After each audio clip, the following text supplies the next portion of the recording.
Elle dormait à côté de moi, mais elle pensait à lui. La chambre était noire, pas silencieuse. Il y avait la pluie, fine, régulière, comme des ongles contre la vitre. Son souffle passait doucement entre ses lèvres, et moi, je regardais le plafond. Je n'étais déjà plus dans son monde. Le téléphone était posé sur la table de nuit, face contre bois, comme un petit animal honteux, éteint depuis des heures. C'est ce que je croyais. Puis l'écran s'est allumé. Une lueur blanche, courte, sale. Ce message n'était pas pour moi. Je me suis tourné vers elle, très lentement. Ses cheveux couvraient une partie de son visage. Sa main était repliée sous l'oreiller, comme si elle cachait quelque chose. La pluie sentait le métal, et dans cette odeur, j'ai senti la peur. Je connaissais ce silence. C'était celui d'une absence. Il y avait quelqu'un entre nous. L'écran s'est allumé encore une fois. 1h13, juste ça. Et son prénom à lui n'était pas écrit. Seulement un cœur noir. Un seul. Comme une porte entr'ouverte. J'ai senti ma gorge se fermer. Je n'ai pas touché le téléphone. Pas tout de suite. Parce qu'au fond, je savais déjà. Quelqu'un avait pris ma place. Elle a bougé dans le lit, à peine. Un frisson a traversé son bras. Et elle a murmuré un mot. Pas le mien. Jamais je n'oublierai ce mot. Parce que cette nuit-là, même dans son sommeil, elle m'a trahi. Je suis resté immobile, le souffle coupé, le cœur trop réveillé. À côté de moi, elle dormait encore, ou elle faisait semblant. La pluie glissait plus fort sur la fenêtre, comme si la nuit insistait, comme si elle voulait me montrer quelque chose. Je sentais déjà le vide me dévorer. J'ai tendu la main, très lentement, vers le téléphone. L'écran était froid, presque humide, comme sorti d'une autre chambre, comme touché par d'autres doigts. Je n'aurais jamais dû regarder. Le message attendait encore, ouvert, muet, cruel. Il y avait une seule phrase, très courte. Je relisais sans comprendre. Je viens quand il s'endort. Le monde a basculé sans bruit. Je n'ai pas respiré tout de suite. Je regardais ces mots simples, ces mots propres, comme écrits sans peur, comme si j'étais déjà absent. J'étais vivant, mais plus dans sa vie. Elle a bougé derrière moi, un frisson dans le drap. Sa jambe a frôlé la mienne. Et ce contact m'a dégoûté de moi-même, parce que j'ai encore espéré. 1 seconde, peut-être moins. Le silence a fait craquer quelque chose en moi. J'ai ouvert la conversation. Mes doigts tremblaient. Pas de colère. Pas encore. Seulement cette sensation sale, cette impression d'entrer dans une pièce interdite. Il y avait des messages effacés, des trous, des blancs, des absences. Et ces absences parlaient plus que les phrases. Elles me mentaient même dans le vide. Je suis tombé sur une photo, pas deux. Pire, un coin de notre salon, la lampe tordue, le vase fendu, la couverture bleue sur le canapé. Il connaissait notre maison, il connaissait l'intérieur de ma vie. Quelqu'un entrait ici pendant que j'aimais encore. J'ai tourné la tête vers elle. Son visage était calme, trop calme. Sa bouche entr'ouverte avait l'air innocente, mais son innocence avait mon odeur sur les mains. Je me suis senti remplacé jusque dans les murs. Alors, j'ai vu le détail, celui que je n'aurais jamais dû voir, sous son oreiller. Un second téléphone, petit, noir, sans coque, sans bruit, comme un cœur clandestin. J'ai compris à cet instant que notre lit n'était plus un refuge. C'était un passage, un lieu prêté, un mensonge chaud. Et quand sa main a glissé dans son sommeil pour chercher cet autre téléphone, j'ai compris que je n'étais plus l'homme qu'elle cachait, mais l'homme qu'elle devait endormir. Je n'ai pas bougé, pas encore. Sa main cherchait ce téléphone comme on cherche une peau, les yeux fermés, le visage tranquille, comme si tout cela était normal, comme si j'étais l'intrus, dans mon propre lit. Je dormais à côté d'une femme qui savait mentir même en rêvant.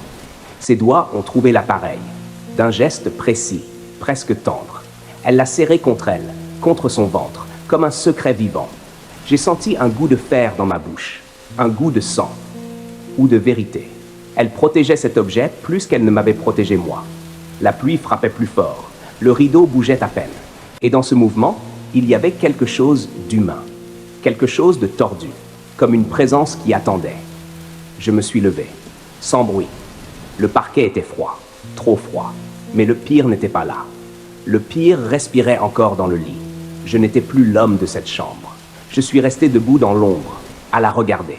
Sa nuque, ses épaules, la courbe de son dos sous le drap. Je connaissais ce corps par cœur, et pourtant cette nuit, il avait l'air loué, comme un endroit où j'avais trop vécu. Elle a entrouvert les lèvres, un souffle est sorti, puis un prénom, pas le mien. Encore. Toujours pas. Chaque murmure me rayait de l'intérieur. J'ai cru tomber alors que j'étais debout. Sur la commode, il y avait notre photo. Un été ancien. Un sourire simple. Ses yeux à elle me regardaient encore comme avant. Mais le verre du cadre était fendu. Je ne me souvenais pas de cette fissure. Je ne me souvenais plus de quand l'amour avait commencé à casser. Notre bonheur était mort depuis longtemps. Je me suis approché du lit, très près. Assez pour entendre sa respiration changer. Assez pour sentir sur sa peau un parfum étrange. Pas le sien, plus sec, plus sombre. Une odeur de bois brûlé. Je n'avais jamais porté ça. Alors lui avait laissé son absence sur elle. Même l'air autour d'elle ne m'appartenait plus. J'ai tiré doucement l'oreiller. Le second téléphone a glissé un peu. L'écran s'est allumé, sans code, comme s'il m'attendait, comme s'il voulait enfin parler. Il y avait une photo en fond, pas un visage. Une main d'homme sur sa hanche. Seulement ça. Mais j'ai reconnu sa robe, celle de la semaine dernière, celle du dîner, celui où elle m'avait dit qu'elle était fatiguée. J'étais assis en face d'elle, et lui était déjà sur elle. Je me suis senti sale, pas trahi. Sale, comme si j'avais vécu dans un mensonge humide, comme si chaque souvenir avait été touché par ses doigts à lui. J'ai ouvert la galerie, mes mains tremblaient moins, c'était pire. Quand la douleur devient calme, elle devient dangereuse. Des captures, des phrases, des rendez-vous, des coins de rue, des chambres, des excuses préparées. Et au milieu de tout ça, une image de moi, de dos, dans la cuisine, en train de faire du café. Il m'avait vu ici, chez moi, chez nous. J'étais déjà le décor de leur histoire. J'ai senti mes jambes faiblir, le mur m'a retenu, heureusement. Ou malheureusement, parce qu'à cet instant, j'aurais préféré tomber. Il y avait un audio, très court, je l'ai lancé sans réfléchir. Sa voix à elle, basse, presque tendre. Je l'écoute respirer, puis je viens. Le monde s'est arrêté là, net, froid, définitif. Elle attendait mon sommeil pour aller aimer quelqu'un d'autre. Je l'ai regardée une dernière fois. La pluie dessinait des traits sur son visage, comme des barreaux, comme une punition trop douce. Et moi, dans cette chambre, je ne cherchais plus la vérité. Je cherchais ce qu'il restait de moi. Alors, elle a ouvert les yeux, et son premier regard n'a pas demandé pardon. Elle a ouvert les yeux, sans sursaut, sans honte, juste ce regard fixe, ce regard vide, comme si elle savait déjà, comme si cette nuit devait arriver. Je tenais encore le téléphone, son autre vie, dans ma main, petite, noire, brûlante. Elle ne cherchait même pas à nier. Et c'est là que j'ai eu peur. Les menteuses tremblent. Elle, non. Elle me regardait comme on regarde un homme déjà quitté. Je sentais l'odeur humide du drap, le froid du parquet sous mes pieds. Et ce bourdonnement léger, celui du chargeur mal branché contre le mur. Même les objets semblaient nerveux. Je n'étais plus son homme. J'ai voulu parler. Un mot, un seul. Mais ma voix s'est cassée avant de sortir. Alors j'ai levé le téléphone, très lentement, comme une preuve, comme un couteau sans lame. Ses yeux ont glissé vers l'écran. Pas vers moi, jamais vers moi. Ce geste m'a détruit plus que le reste. Elle protégeait encore ce qu'elle m'avait caché. Elle a fini par se redresser. Le drap a glissé sur son épaule. Sa peau avait l'air étrangère, presque coupable.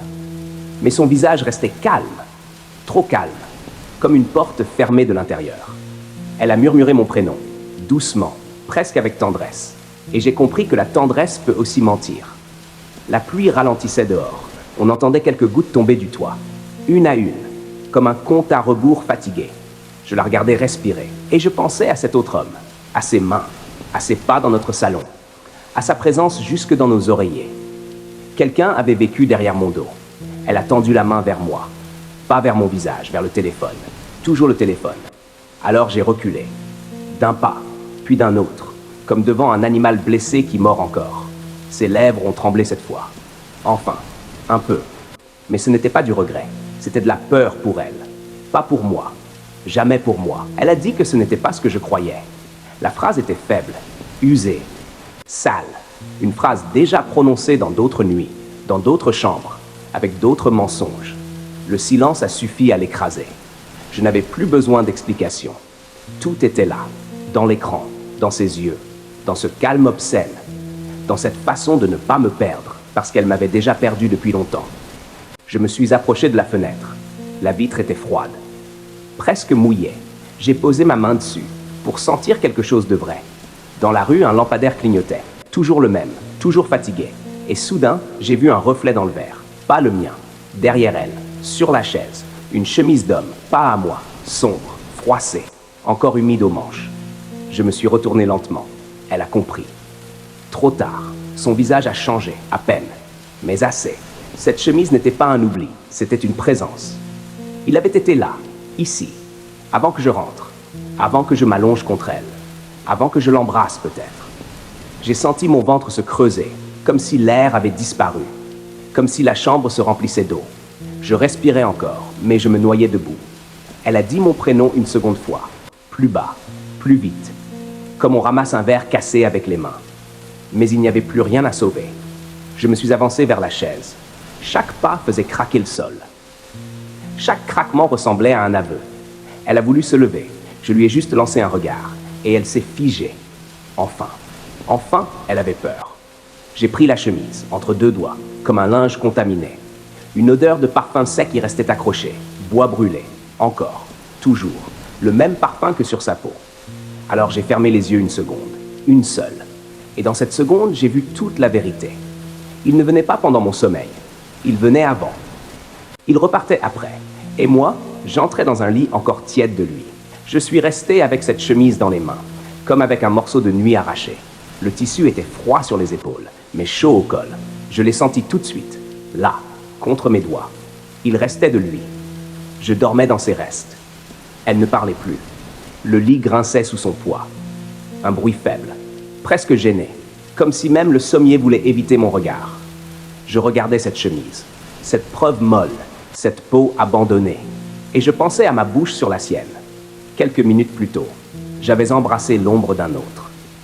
Derrière moi, sa respiration changeait, plus courte, plus haute. Pas à cause du chagrin, à cause du danger. Elle avait peur d'être découverte, pas peur de m'avoir détruit. C'est là que j'ai cessé de l'aimer. Ou peut-être que j'ai cessé de me mentir. La pluie s'était presque arrêtée.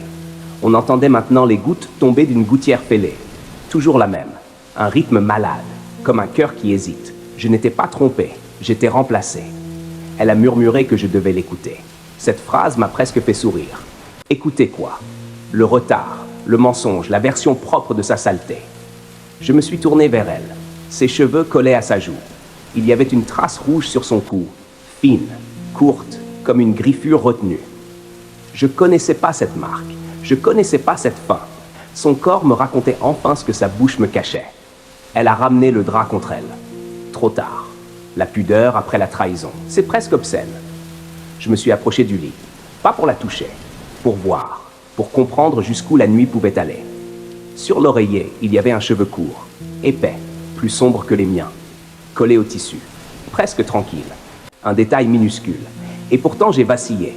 Un inconnu avait perdu quelque chose ici, dans notre lit, sur ma place. J'étais le dernier à savoir. Elle a vu où je regardais. Alors elle a fermé les yeux. Une seconde, juste une seconde. Comme on prie, comme on regrette. Mais son regret arrivait après le plaisir. Et ça, je ne pouvais plus le pardonner. J'ai pris l'oreiller. Je l'ai soulevé. Une odeur est montée. Pas celle du sommeil, pas celle de la nuit. Une odeur de peau chauffée, de parfum sec, de respiration étrangère.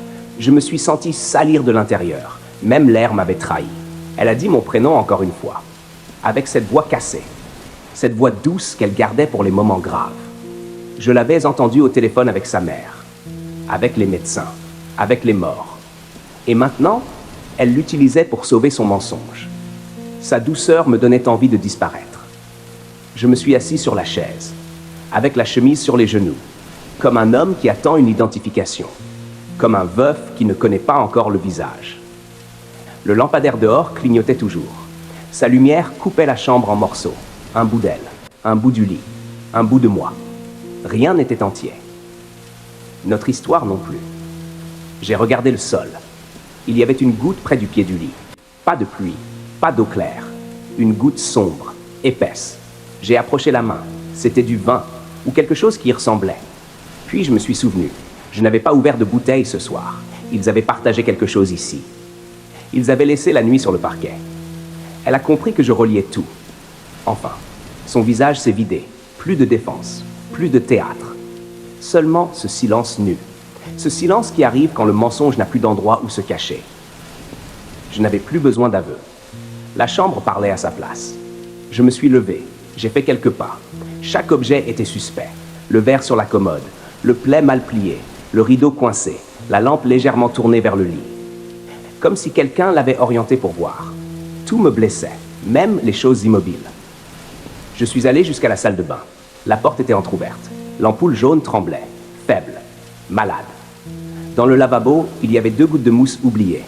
Et sur le bord, un bouton de manchette, noir, simple, masculin. Je l'ai pris entre mes doigts, et j'ai senti le sol s'éloigner. Il s'était déshabillé ici, avec calme, avec le temps, comme un homme attendu. Il n'était pas venu voler quelque chose. Il était venu prendre sa place. Je suis revenu dans la chambre. Elle avait les yeux sur moi, grands ouverts. Enfin vrai, enfin laid. Je tenais le bouton de manchette dans une main, la chemise dans l'autre. Et pour la première fois, elle avait l'air petite. Pas fragile, petite, comme tous ceux qu'on surprend au milieu de leur vraie nature. Elle a essayé de parler. Je lui ai dit non. Seulement ça. Non. Un mot court, un mot sec. Mais dedans, il y avait toute ma vie qui reculait. Elle s'est mise à pleurer. Pas fort, pas joli, pas sincère. Des larmes rapides, utiles. Des larmes pour ralentir la chute. J'avais trop aimé ce visage. C'était ça, le pire. Je connaissais la courbe de ses joues, le pli de ses paupières, la façon qu'elle avait de rentrer le menton quand elle mentait. Et pourtant, j'étais resté. J'étais devenu l'homme qui excuse ce qu'il n'a pas encore vu. Je me détestais presque autant qu'elle. Le téléphone sur le lit a vibré, très légèrement. Un bruit d'insecte, sale, inutilement discret. Nous avons regardé l'écran en même temps. Son nom n'apparaissait toujours pas. Seulement ce cœur noir. Encore lui. Toujours lui. Même au milieu de ma chute, il trouvait le chemin. Elle a blêmi. Moi, non. Je crois que j'étais déjà plus bas que la peur. Le message s'est affiché en entier. Je suis parti trop vite. J'ai laissé ma montre. Le silence m'a frappé si fort que je n'ai rien entendu d'autre. Pas sa voix, pas le vent, pas la gouttière. Rien. Seulement cette phrase. Trop simple, trop humaine, trop intime. Il était encore là il y a peu. Assez longtemps pour oublier quelque chose. Assez longtemps pour revenir la chercher. Je n'étais plus dans un couple. J'étais dans un passage. Elle s'est levée d'un bond, pieds nus, le drap glissant derrière elle. Elle voulait prendre le téléphone, effacer, ranger, recoudre l'horreur avant qu'elle respire trop fort. Mais j'ai été plus rapide. J'ai reculé, l'écran dans ma main, sa panique devant moi. Et soudain, j'ai compris ce qui la terrifiait vraiment. Ce n'était pas que je sache, c'était qu'il revienne. Ses yeux ont glissé vers l'entrée. Une seule seconde. Mais j'ai vu. Cette peur-là n'était pas pour le passé. Elle était pour la suite. Alors j'ai entendu un bruit, très faible, de l'autre côté de l'appartement. Comme un meuble qu'on frôle. Comme un cuir qui craque. Comme une présence qui retient son souffle. Nous n'étions peut-être pas seuls. Et quand quelqu'un a effleuré la poignée de la porte d'entrée, j'ai compris que l'homme qu'elle cachait n'était peut-être jamais parti. La poignée n'a pas bougé tout de suite, juste un frottement, léger, presque poli, comme si quelqu'un dehors hésitait à entrer chez lui. Mon sang s'est glacé. Elle aussi l'a entendu. Je l'ai vu dans ses yeux. Cette peur n'était pas pour moi. J'étais déjà de trop dans ma propre nuit. Le silence s'est mis à gonfler, épais, humide. On entendait le vieux réfrigérateur au fond de la cuisine, un bruit sourd, fatigué, comme une machine qui savait depuis longtemps. Je tenais encore le téléphone.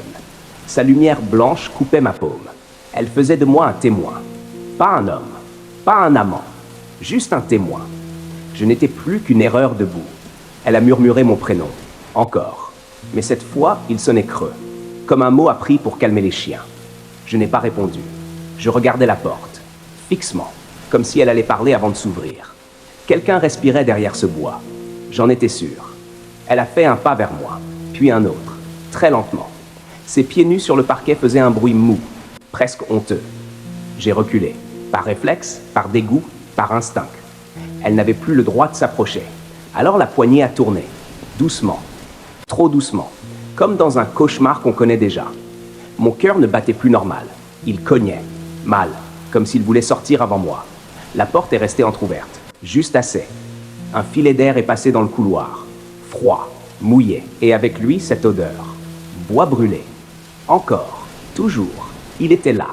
Je n'étais pas jaloux, j'étais effacé. Je distinguais à peine sa silhouette, une épaule, un morceau de veste sombre, une main sur la porte, longue, calme, Une main qui n'avait rien à cacher. Il connaissait le chemin. C'est ça qui m'a détruit.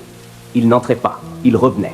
Elle a cessé de pleurer d'un coup, d'un seul coup, comme si ses larmes n'avaient été qu'un décor, comme si le vrai monde commençait maintenant.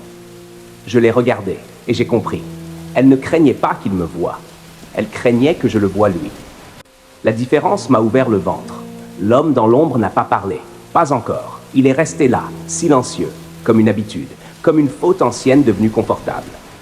La lampe du salon envoyait une lueur sale dans le couloir. Et dans cette lumière, j'ai aperçu un détail. Sa montre, à son poignet, noir, simple. La même marque que le bouton de manchette. Le même goût du propre, le même mépris tranquille.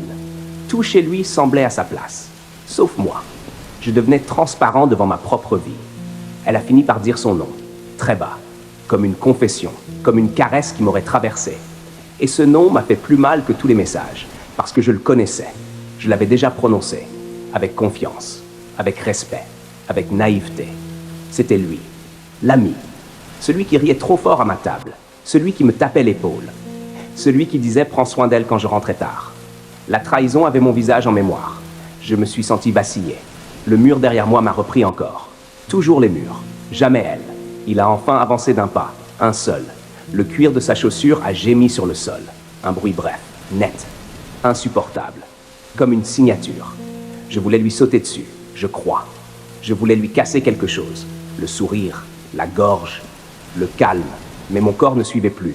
J'étais trop loin de moi, trop vidé.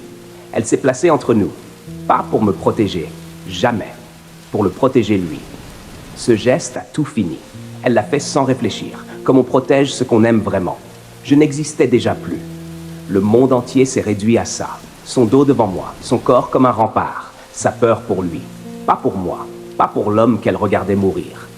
J'ai laissé tomber la chemise. Elle a glissé au sol, lentement, comme un drapeau sale. Personne ne la regardait. Même l'épreuve était fatiguée. Il a dit mon prénom, avec cette voix tranquille, cette voix d'homme sûr de lui. Je l'avais entendu 100 fois, au téléphone, dans ma voiture, autour d'un verre.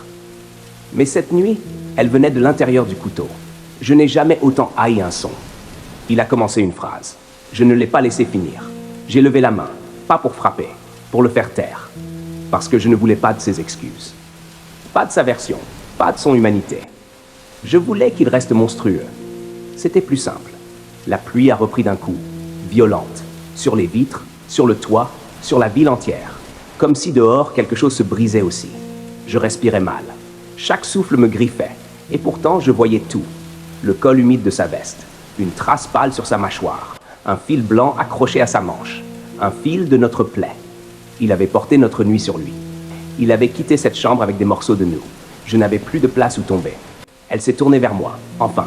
Ses yeux étaient rouges, mais vides. Elle a dit qu'elle allait me l'expliquer. Cette phrase, encore cette phrase, toujours quand il est trop tard. J'ai ri. Un son sec, sans joie, sans air. Même mon rire ne m'appartenait plus. Je lui ai demandé depuis quand. Ma voix était méconnaissable, basse, lente, presque étrangère, n'a pas répondu. Lui non plus. Le silence a suffi. Ce silence avait des mois sur le visage, peut-être des années. Je regardais leurs deux corps, la distance entre eux, leur façon de ne pas se regarder, comme deux coupables qui se connaissent trop, comme deux amants déjà vieux dans leurs mensonges. Alors j'ai vu l'étrange détail, sur la table du salon. 2 verres. Pas un, 2, avec le même rouge à lèvres sur chacun. Elle avait bu dans le sien, puis dans le sien à lui. Ou l'inverse. Je ne sais pas. Mais cette image m'a fait plus mal qu'un baiser. Ils avaient partagé la soif. Ils avaient partagé l'attente. Ils avaient partagé le temps où je n'étais pas là. Mon absence leur servait de maison. L'ami a voulu avancer encore. Toujours calme, toujours sûr. Comme s'il pensait pouvoir arranger ça avec des mots propres. Je l'ai regardé enfin en face. Vraiment. Et dans ses yeux, il n'y avait pas seulement de la honte. Il y avait autre chose. Quelque chose de pire. De la pitié. Il me regardait avec pitié. Alors j'ai compris que dans leur histoire, je n'étais même pas l'obstacle. J'étais le retard. Je suis allé vers l'entrée. Ni vite, ni lentement. Juste droit. Je suis passé près de lui, assez près pour sentir sa chaleur, son parfum, sa respiration, tout ce qui avait traversé ma maison avant moi. Il ne m'a pas touché, il s'est juste écarté, comme on s'écarte devant un homme déjà perdu. J'ai posé la main sur la porte. Ma main tremblait. Enfin, quelque chose tremblait. Derrière moi, personne ne parlait. Personne n'osait. J'ai pensé partir. Là, tout de suite. Descendre les escaliers. Disparaître. Laisser ce lit, cette odeur, cette femme, cet ami. Tout laisser pour ne pas m'effondrer devant eux. Puis j'ai entendu un bruit dans la chambre. Petit. Presque rien. Une vibration. Encore. Le second téléphone. Celui sous l'oreiller. Un nouveau message. Je me suis retourné. Personne n'a bougé. L'écran s'est allumé seul, dans la pénombre, comme un œil, comme une preuve qui refusait de mourir. Et sur cet écran, avant même que quelqu'un l'atteigne, j'ai lu une phrase qui ne pouvait pas venir de lui. « Je suis en bas. Ouvre-moi. » À cet instant, j'ai compris qu'il n'y avait pas un seul homme dans sa nuit. Je suis resté figé, la main sur la porte, le souffle coupé. Derrière moi, il ne bougeait plus. Devant moi, la nuit, et au milieu de la chambre, ce téléphone allumé, comme un œil ouvert dans un cadavre. Je n'étais même plus au centre de ma propre chute. La pluie frappait plus fort. Le couloir sentait le linge humide, et ce parfum de bois brûlé collait encore à l'air, comme une présence sale, comme une signature, comme si plusieurs hommes avaient appris le chemin avant moi. Ma maison était devenue un passage. Elle a murmuré quelque chose. Je n'ai pas écouté. Sa voix ne m'atteignait plus. Je regardais seulement l'écran. Je suis en bas. Ouvre-moi. Ces mots avaient une froideur étrange. Pas de tendresse, pas de panique. Presque une habitude. Comme si cette porte s'ouvrait souvent. Comme si quelqu'un montait ici sans même demander. Je vivais dans un lieu où les ombres avaient leurs horaires. L'ami a enfin parlé. Très bas. Il a dit que ce n'était pas ce que je croyais. Cette phrase encore. Toujours la même. Toujours trop petite. Toujours trop tard. Le mensonge avait fini par manquer d'imagination. Je me suis tourné vers lui, lentement. Son visage était pâle, mais ses yeux restaient solides. Trop solides. Il ne ressemblait pas à un homme surpris. Il ressemblait à un homme interrompu. Alors, j'ai compris quelque chose de pire. Je n'arrivais pas au milieu de leur histoire. J'arrivais après leurs habitudes. Elle s'est approchée du lit. Un pas, puis un autre. Ses genoux tremblaient un peu. Pas de honte, pas d'amour, de calcul. Elle voulait atteindre ce téléphone. Avant moi, avant lui, avant que la nuit parle trop. Je l'ai vu, lui aussi. Et pendant une seconde, ils ont eu le même regard. Le même. Cette seconde m'a détruit plus que le reste. Ils savaient déjà quoi faire. Pas moi. Jamais moi. Je me suis avancé. J'ai pris le second téléphone. Avant elle. Avant son souffle. Avant son excuse. L'écran vibrait encore. Le verre était chaud. Comme tenu depuis peu. Comme si la main qui l'attendait était encore dessus. Je n'avais plus de peau. Seulement des nerfs. Elle a dit mon prénom. Encore. Toujours ce prénom dans sa bouche. Comme un mot qu'elle voulait sauver après m'avoir perdu. Je n'ai rien répondu. J'ai déverrouillé l'écran. Pas de code. Encore. Comme si tout cela vivait trop facilement.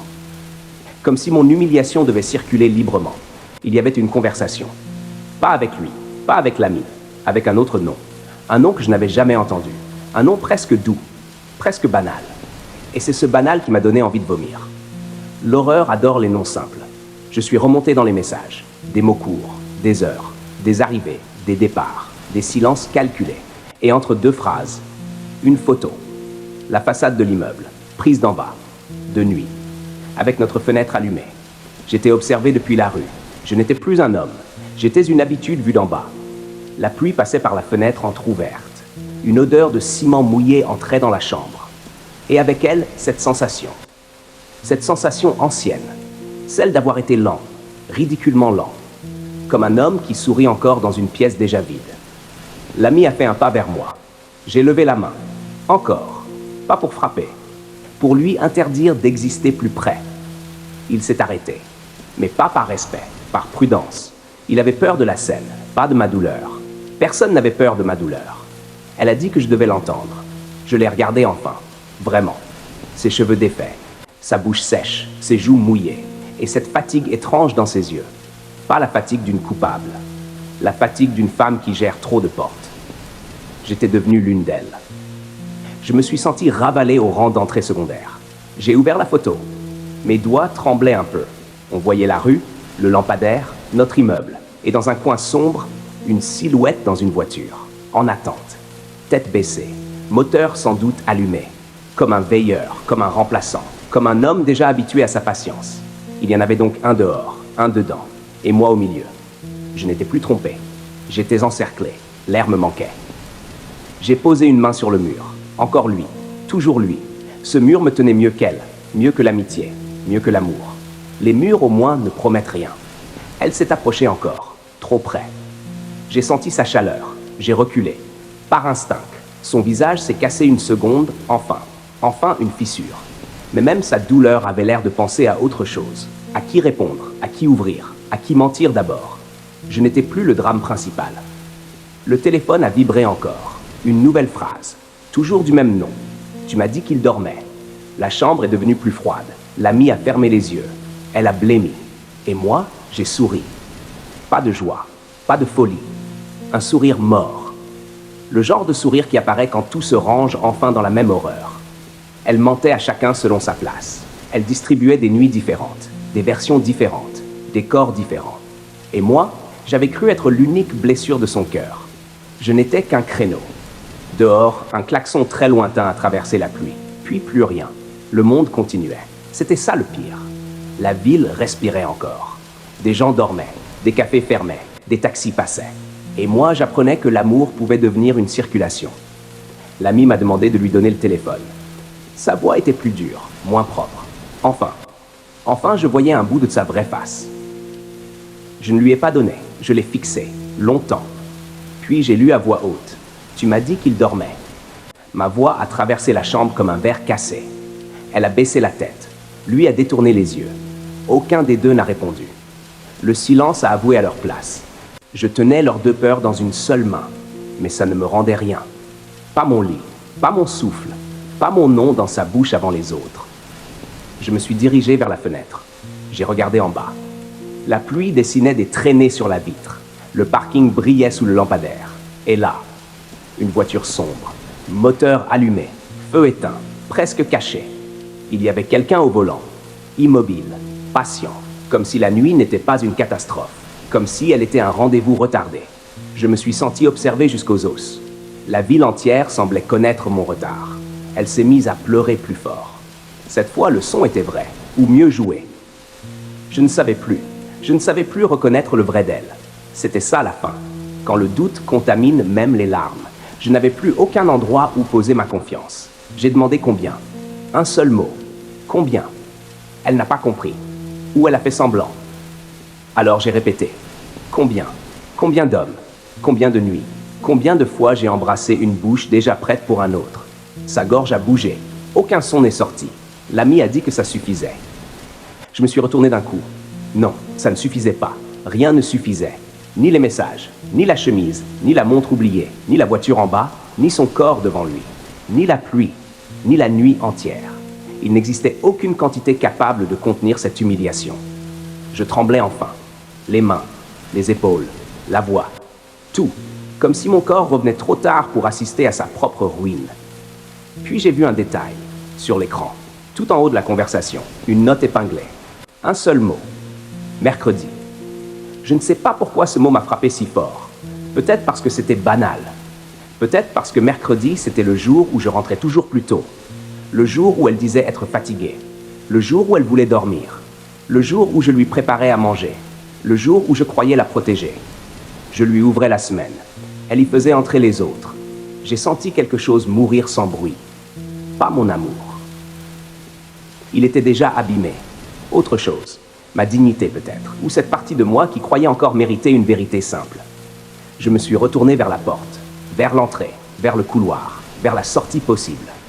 Mais avant de faire un pas, j'ai entendu un bruit dans le salon. Pas la pluie, pas le frigo, pas un téléphone. Un rire. Très bas, très bref. Comme quelqu'un qui venait de comprendre que tout était découvert. Alors j'ai su que l'homme en bas n'attendait plus seul. Quelqu'un d'autre était déjà dans l'appartement. Je me suis retourné, très lentement, comme dans un rêve malade. Le rire venait du salon, bas, sec, presque amusé, comme si ma chute avait trouvé un public. Un autre homme était déjà là. La pluie frappait les vitres, le couloir sentait le froid. Et dans ce froid, j'ai senti une chose pire que la colère, la honte. Je n'étais plus un homme trahi, j'étais une scène. L'amie a bougé derrière moi, elle aussi. Je n'ai regardé ni l'un ni l'autre. Je suis sorti de la chambre. Un pas, puis un autre. Le parquet gémissait, comme s'il me suppliait de ne pas aller plus loin. Mais il était trop tard. Dans le salon, la lampe était allumée, faible, jaune, sale. Elle faisait trembler les ombres contre les murs. Et sur le canapé, un homme, assis, calme, les jambes croisées, un verre dans la main, comme chez lui, comme si j'étais celui qui rentrait sans prévenir. Ma maison ne m'appartenait plus. Je me suis arrêté, net. Il ne s'est pas levé. Il m'a juste regardé. Avec ce visage tranquille des gens qui n'ont jamais eu peur du désordre qu'il cause. Il était plus jeune que moi, ou peut-être plus vide. Ses cheveux étaient mouillés. Quelques gouttes tombaient encore de sa manche. Et sur le tapis, près de sa chaussure, un trousseau de clés brillait. Mes clés. Je n'avais déjà plus mes propres portes. Derrière moi, elles respiraient trop vite. L'ami ne parlait pas. Personne n'osait casser ce moment. Alors c'est lui qui l'a fait. Le troisième. Celui d'en bas. Celui du message. Il a posé son verre, doucement, sans trembler. Puis il a dit une phrase simple. Je croyais qu'il dormirait plus longtemps. Je suis mort une seconde fois. Sa voix n'avait rien d'honteux, rien de pressé. On aurait dit une habitude contrariée. Je regardais son visage, sa bouche, ses mains. Je cherchais la monstruosité. Je ne trouvais qu'un homme à l'aise, et c'était pire. Le monstre, c'était l'aisance. Elle a murmuré son prénom. Pas pour moi. Jamais pour moi. Pour lui. Comme pour l'avertir. Comme pour le protéger lui aussi. À cet instant, j'ai compris quelque chose d'insupportable. Elle avait une voix différente pour chacun de nous. Je n'avais pas aimé une femme. J'avais aimé un théâtre. La pluie coulait sur la baie vitrée. Le reflet de la lampe coupait son visage en deux. Une moitié claire, une moitié noire, comme si même la lumière hésitait à le reconnaître. J'ai serré le téléphone dans ma main, trop fort. J'aurais voulu qu'il casse, qu'il saigne, qu'il fasse enfin quelque chose de vrai. Mais seuls mes doigts tremblaient. L'ami est entré dans le salon, enfin, avec cette lenteur des hommes qui pensent encore pouvoir contrôler la catastrophe. Il a dit qu'on devait se calmer. Se calmer. Cette phrase m'a presque rendu fou. Ma vie était ouverte sur la table, et il me demandait du calme. Je n'étais déjà plus un homme. J'étais le dernier informé. Le troisième homme a tourné la tête vers lui, puis vers elle, puis vers moi, comme s'il évaluait l'ordre des ruines. Il avait laissé son manteau sur l'accoudoir, un manteau sombre, lourd, et dessus il y avait un cheveu blond, pas celui d'elle, pas le mien. Je l'ai vu tout de suite, un détail minuscule, un détail ignoble. Même lui n'était pas seul. Le dégoût a changé de forme. C'était plus un triangle, c'était un gouffre. Elle a compris ce que je regardais. Son visage a blanchi. Enfin quelque chose la frappait. Je me suis approché du canapé, très près, assez pour sentir l'alcool, la pluie, le cuir humide, et cette autre odeur, féminine, légère, restait sur le col du manteau. Cette nuit débordait de corps absents. Il m'a regardé sans baisser les yeux. Il a dit qu'il pouvait expliquer. Encore, toujours expliquer, comme si les mots pouvaient remettre des draps propres sur un lit pourri. Je n'ai pas répondu. Je regardais seulement le trousseau de clés, le petit porte-clés en métal rayé, celui que j'avais depuis des années, celui que je croyais perdu il y a 2 semaines. Il l'avait. Depuis combien de temps entriez-vous ici sans moi? Cette fois, ma voix est sortie, lente, basse, plus froide que moi. Il n'a pas répondu tout de suite. Elle a dit mon prénom, encore, comme un pansement sur une gorge tranchée. Je l'ai ignoré. Alors il a souri, à peine, un sourire minuscule, fatigué, presque désolé. Et j'ai compris l'horreur entière. Il ne me méprisait même pas. Il me connaissait à peine. Je n'étais qu'une présence à contourner. Le lampadaire dehors a clignoté. 1 fois, puis 2. Et pendant cet instant de lumière brisée, j'ai vu sur la table basse un objet que je n'avais pas remarqué. Un Polaroid. Face retournée, humide sur un coin, comme posé à la hâte, comme oublié par quelqu'un de trop sûr de revenir. Mon cœur s'est arrêté autour de cette petite chose blanche. Je savais déjà que je ne devais pas le prendre. Je savais déjà que rien de bon ne vivait sous cette image. Mais la vérité avait fini par me rendre obéissant à la douleur. Je me suis penché, très lentement. Personne n'a bougé. Même la pluie semblait attendre. J'ai pris le Polaroid entre mes doigts. Le papier était encore tiède, comme si le souvenir venait d'être fabriqué. Quelqu'un collectionnait ma chute. J'ai retourné la photo. Et ce que j'y ai vu ne m'a pas seulement brisé, ça m'a effacé. Sur la photo, c'était moi. Moi dans le lit, endormi, la bouche entr'ouverte, le visage tourné vers son oreiller, comme un enfant sans défense, comme un homme déjà abandonné. Il m'avait regardé dormir. Derrière moi, dans le cadre du miroir, on voyait sa jambe à elle, nue, et une main d'homme sur sa cuisse. Le flash avait blanchi le drap. Mon sommeil était devenu leur décor. Je n'étais même plus trompé, j'étais exposé. J'ai senti mes doigts lâcher presque la photo. Pas tout à fait. Pas encore. Parce qu'il fallait souffrir jusqu'au bout. Toujours jusqu'au bout. Le troisième homme a baissé les yeux une seconde. Pas par honte, par agacement. Comme si j'avais trouvé quelque chose qui n'aurait pas dû traîner là. Elle, derrière moi, ne respirait presque plus. Et l'ami regardait le sol, comme un complice fatigué. Ils avaient fait de mon sommeil un souvenir. Je n'avais jamais été aussi seul. Le salon s'est mis à tanguer. Très doucement.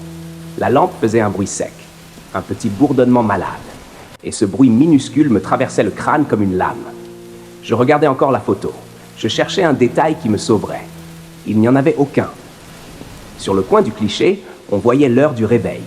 Pas en chiffres, en lettres écrites au feutre. 2h20. Ils avaient légendé ma nuit. Quelqu'un avait pris le temps d'écrire pendant que je dormais. Le mal a besoin de calme pour être précis. Je me suis approché de la lumière. Le papier tremblait entre mes doigts. Au bord du lit, sur la photo, on distinguait une chose étrange.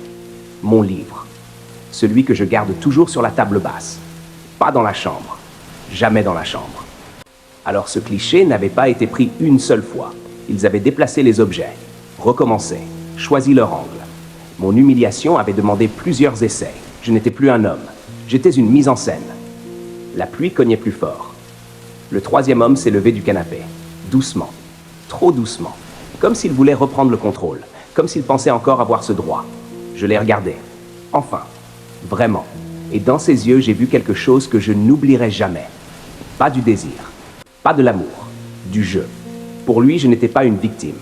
J'étais une distraction. Je me suis senti tomber à l'intérieur, sans bruit, sans fond. Elle a dit que ce n'était pas ce que je croyais. Encore. Toujours cette phrase. Alors j'ai ri. Cette fois plus fort. Un rire vide. Un rire qui faisait mal aux dents. Parce qu'il n'y avait plus rien à croire. Seulement à voir. Seulement à survivre. J'ai retourné la photo. Au dos, il y avait une phrase. Écrite à l'encre noire. Je n'ai pas reconnu l'écriture. Peut-être la sienne. Peut-être celle d'un autre. Peut-être celle de tous. La phrase disait « Il dort mieux après l'amour ».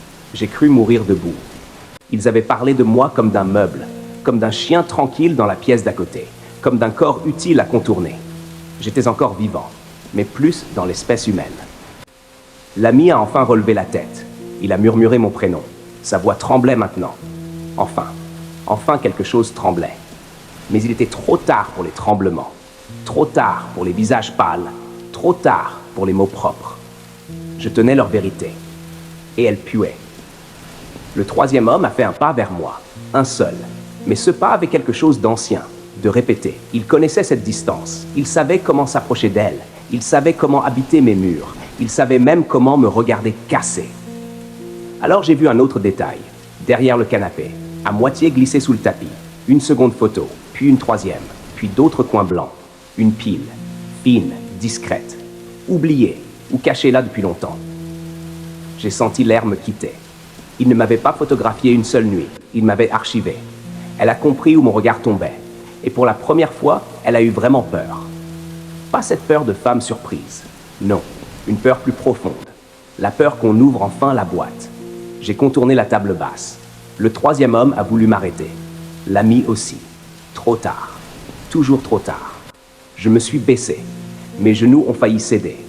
Sous le tapis, il y avait une enveloppe Kraft.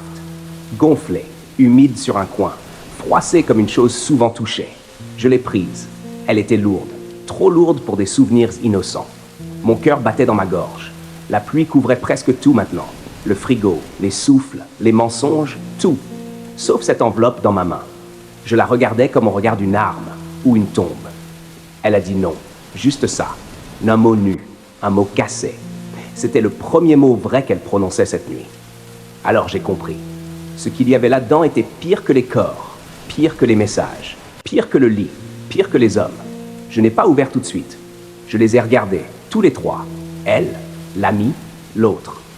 Et dans leur visage, j'ai vu la même chose. Pas de l'amour, pas du remords, de la panique. J'ai glissé un doigt sous le rabat, très lentement. Le papier a résisté un peu, comme une peau. comme une bouche fermée. Puis il a cédé. À l'intérieur, il y avait des photos. Beaucoup. Et tout en haut. Une image plus ancienne que les autres. Une image prise en plein jour. Une image où elle n'était pas encore avec moi. Une image où, derrière son sourire, se tenait quelqu'un que je connaissais mieux que tous. Quand j'ai vu ce visage, j'ai compris que cette histoire n'avait jamais commencé avec elle. Ce visage, je le connaissais avant même d'apprendre à me méfier. Je l'ai reconnu dans la lumière sale du salon, sous la pluie, sous le bruit du frigo, sous le sang qui cognait dans mes tempes.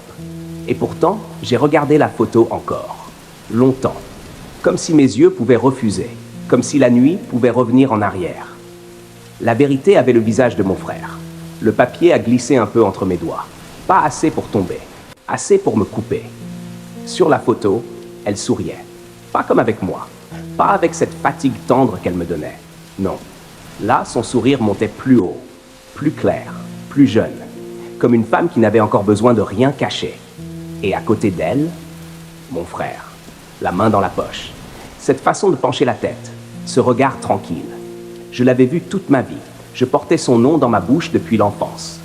Je venais de le trouver dans son passé à elle. Je n'étais pas arrivé après un homme. J'étais arrivé après mon sang. Derrière moi, personne ne parlait. Même le troisième. Même l'ami. Même elle. Le silence avait changé de poids. Il n'écrasait plus seulement mon couple, il touchait plus bas, plus loin. Il entrait dans ma famille. Je me suis entendu respirer, fort, trop fort, comme un animal enfermé. La photo tremblait, ou c'était moi. Sur l'image, ils étaient devant un café en plein jour. Le soleil frappait la vitre derrière eux, et dans le reflet, une silhouette. Partielle, floue, mais connue. Ma mère était déjà dans le cadre. Le monde s'est replié sur lui-même. J'ai approché la photo de la lampe, pour être sûr, pour me détruire proprement. Oui, le foulard clair, la nuque raide, la main posée sur son sac. C'était elle. Elle aussi. Tout le monde avait commencé sans moi. J'ai relevé la tête. Elle me regardait enfin, vraiment, sans théâtre, sans douceur, sans ces larmes utiles. Et dans ses yeux, j'ai vu une ancienne fatigue, pas celle de cette nuit, une fatigue plus vieille, comme si elle portait ce secret depuis des années. Je n'étais pas trompé depuis quelques mois. J'étais absent depuis le début. L'ami a dit mon prénom. Encore. Toujours. Mais cette fois, il avait peur. Pas pour moi, pour ce qui allait sortir ensuite. J'ai sorti une autre photo de l'enveloppe, puis une autre. Mes doigts allaient plus vite que ma pensée. Il y avait elle. Encore. Avec mon frère. Dans une rue. Dans une voiture. Sur un banc. Toujours avant moi. Toujours avant nous. Toujours avec cette proximité calme des gens qui se connaissent déjà trop. Je vivais avec une femme qui avait appris l'amour sur le visage de mon frère. La pluie a frappé la vitre si fort que le salon a sursauté. Le troisième homme a reculé d'un pas. L'ami a fermé les yeux. Elle, non. Elle me regardait ouvrir sa tombe. Au fond de l'enveloppe, il y avait une lettre pliée, petite, usée au coin. Le papier avait jauni.